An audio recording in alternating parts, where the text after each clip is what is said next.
May express report si Bril Montalvo ng News 5 Mindanao. Bril, kamusta ang naging pagdiriwang dyan?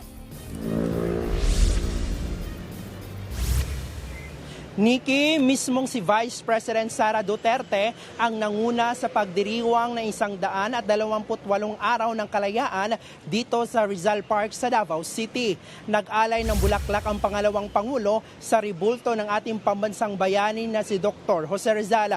Dumalo rin si Davao City Vice Mayor Rigo Duterte at iba pang security cluster at empleyado ng lungsod. Matapos ang aktibidad, nagpaunlak ng panayam si VP Sara. Binigyang diin ng bise na hindi lamang sa pananakop ng mga dayuhan nawawala ang kalayaan ng bansa, kundi maging sa korupsyon umano sa gobyerno. Pakinggan natin ang pahayag ni VP Sara.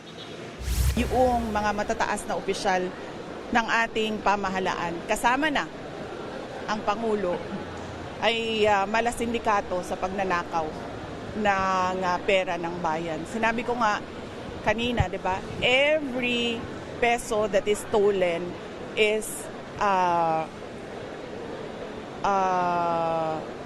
pagkawala ng dignidad ng bawat Pilipino. Nikki. Bril, may umuugong daw na banta umano sa seguridad sa Malacanang ngayong araw pa mismo ng kalayaan. No? May pahayag ba dito si VP Sara?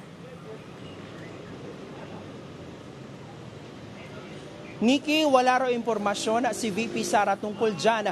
Hindi rin daw niya pangungunahan ang anumang panawagan para sa isang people power.